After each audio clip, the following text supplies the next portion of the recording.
আপনি যে টাকা আয় করছেন সেটাই আপনার জন্য আইনের চোখে আইনা। যদি আয়কর না দেন সেক্ষেত্রে কি হচ্ছে? আপনি চাইলেই ট্রেড লাইসেন্স নিতে পারছেন না, চাইলেই আপনি আগের মতন করে ব্যাংকে টাকা রাখতে পারছেন না। রাইজিং বিডির পাঠক এবং দর্শকদের আন্তরিক শুভেচ্ছা। কথা বলছি আমি মোহাম্মদ ইমরান গাজী, আয়কর আইনজীবী এবং শিক্ষক, আইন বিভাগ, ড্যাফোডিল ইন্টারন্যাশনাল ইউনিভার্সিটি। প্রথমেই যদি আলাপ শুরু করি, আয়কর কি? আপনি যে টাকা আয় করছেন সেটাই আপনার জন্য আইনের চোখে আয়না। আপনার কাছে প্রচুর টাকা আছে, এ টাকা আয়করের চোখে বা জাতীয় রাজস্ব বোর্ডের চোখে আয়না। ধরুন আপনার কাছে এখন অনেক টাকা আছে যেটা মাদক বিক্রির টাকা অথবা অস্ত্র বিক্রির টাকা, যেগুলো ইললিগাল। সুতরাং আপনি বুঝতে পারছেন যে টাকাটা আইনের চোখে লিগাল বা বৈধ, ওই টাকাটার 1 বছরের যে যোগফল, ওই যোগফলটা আপনার জন্য আয়।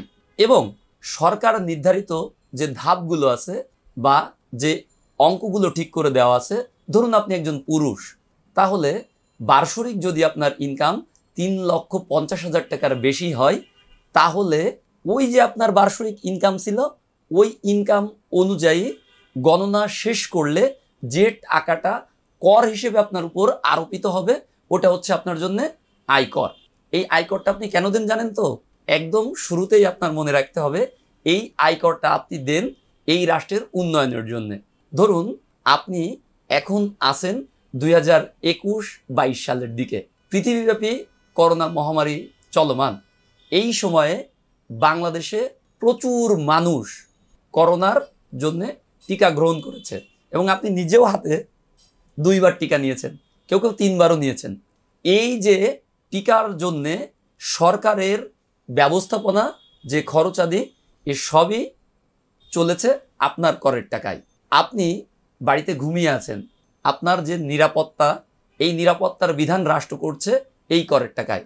আপনি উন্নত রাস্তা দিয়ে চলাচল করছেন, ব্রিজ, কালভার্ট, যেগুলা দিয়েই আপনি আপনার নির্দিষ্ট গন্তব্যে পৌঁছাচ্ছেন, এই সবগুলোই যে হচ্ছে এগুলো সবই করের টাকায়। তো একটা রাষ্ট্রের উন্নয়নের জন্যে আপনার যে অবদান, এই অবদানটা শুরুই হয় করের টাকায়।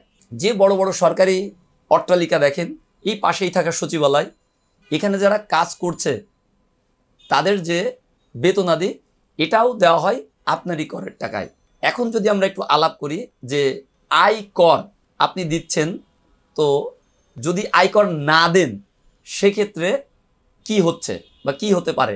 প্রথমেই আপনার মনে রাখতে হচ্ছে, যদি আপনার আয়কর হয়েছে কিন্তু আপনি দিচ্ছেন না, তাহলে কিন্তু আপনার আইনের সম্মুখীন হতে হবে। আয়কর আইন 2023 অনুযায়ী বেশ কিছু বিধান আছে, যে বিধানগুলো আপনার উপর আরোপ করা হবে। আপনার বোঝার জন্য প্রথমে একটু বলে দেই, সেটা হচ্ছে আপনার আয় হয়েছে কিন্তু সেটা 3,50,000 টাকার কম, সেক্ষেত্রে কিন্তু আপনাকে আয়কর দিতে হচ্ছে না। আপনাকে কি দিতে হচ্ছে? শুধুমাত্র আয়কর রিটার্ন। এবং এই রিটার্নের একটা নতুন সিস্টেম নিয়ে আসছে। আগে আমরা শুধু বলতাম অ্যাকনলেজমেন্ট, এখন এটা হয়ে গেছে PSR, proof of submission of return. এটা যদি না থাকে, বিদ্যমান আইন অনুযায়ী আপনি প্রায় 50টার মতন সেবা থেকে বঞ্চিত থাকবেন। কেমন? এটা একটু বুঝে নেন। ধরুন আপনি একজন নতুন ব্যবসায়ী, একটা ট্রেড লাইসেন্স করতে চান ব্যবসা পরিচালনার জন্য। আপনি সিটি কর্পোরেশন থেকে একটা ট্রেড লাইসেন্স নিতে চান, তো আপনি চাইলেই ট্রেড লাইসেন্স নিতে পারছেন না, কারণ আবেদনের সাথে বলে দেওয়া হয়েছে প্রথমেই আপনার PSR দিতে হবে, proof of submission of return যদি আপনার থাকে, তাহলেই আপনি কি একজন ট্রেড লাইসেন্স হোল্ডার হতে পারবেন। আপনার ব্যাংকে টাকা আছে, চাইলেই আপনি আগের মতন করে ব্যাংকে টাকা রাখতে পারছেন না, আপনার কাছে চাওয়া হচ্ছে PSR।